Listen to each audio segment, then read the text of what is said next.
Dulu, gua pikir ngajar adalah pekerjaan yang paling gampang. Apalagi background gua yaitu fisika murni. Tapi pada kenyataannya adalah ketika gua masuk dunia profesional sebagai guru di salah satu startup pendidikan, gua baru sadar ternyata skill gua tuh nggak ada apa-apanya. Jadi gua butuh banyak belajar gitu, mulai dari skill komunikasi gua, skill manajemen gua, observasi dan analisis, dan ada juga inovasi gitu yang pengen gue bawain di setiap kelasnya. Nah, di video kali ini gue pengen cerita gitu gimana gue ngedapetin 4 poin tadi. Kalau lu penasaran, lu bisa tonton video ini sampai habis ya. Sesimpel pemilihan kata dan kalimat itu tuh penting banget buat ngebangun komunikasi efektif antara gue sebagai guru dan murid-murid gue. Atau istilah kerennya adalah kalimat efektif. Kenapa? Karena penggunaan kalimat efektif ini itu cukup efektif buat nyampein pesan atau konsep fisika secara singkat, padat, dan jelas, nggak bertele-tele. Gak cuma itu, gue juga belajar storytelling gitu. Bahkan sampai gue ikut kelasnya Raditya Dika tentang storytelling. Karena gue yakin buat nyampein suatu pesan atau konsep akan jauh lebih menarik ketika gue lakuin storytelling. Ada dua hal skill manajemen yang perlu gue pelajarin sih, yaitu manajemen classroom tentang anak-anaknya dan juga time manajemennya. Nge-manage sekian siswa di ruang kelas itu tuh tantangan banget buat gue. Karena gue harus tahu nih, siswa mana aja yang udah mulai bosen, atau siswa mana aja nih yang masih bingung gitu kurang lebih. Dari situ gue coba ngulik tutor-tutor dari platform besar kayak Zenius, Callern, Pahamify, Ruang Guru gitu. Dan respon mereka beda-beda. Ada yang coba main game supaya ngendorin pembelajaran, ada yang emang nurunin tempo pembelajarannya tapi tetap belajar.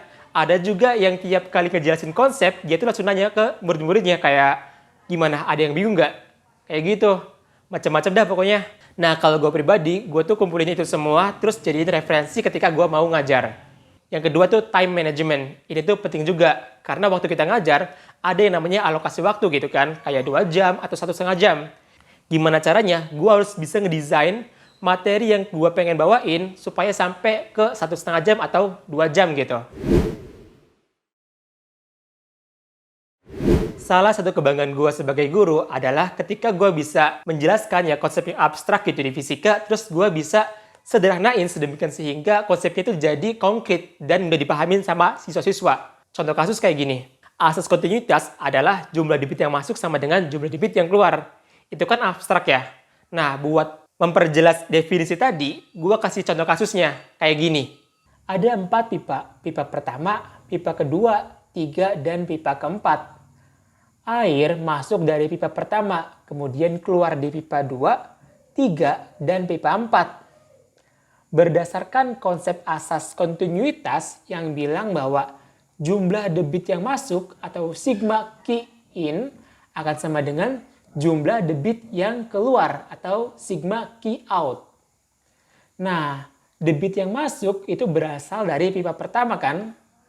Berarti Q1 sama dengan debit yang keluar yaitu Q2 ditambah dengan Q3 ditambah dengan Q4 gitu.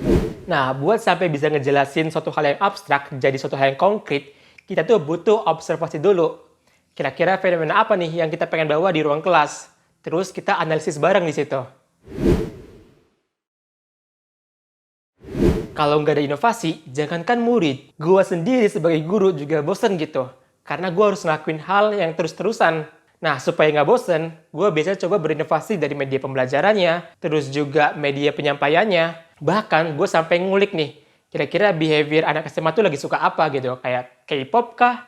Atau game apa gitu. Nah, dari situ gue coba ulik gimana caranya supaya gue bisa masuk ke circle mereka. Kalau udah kayak gitu, antara murid maupun gue itu nggak canggung gitu buat interupsi di ruang kelas.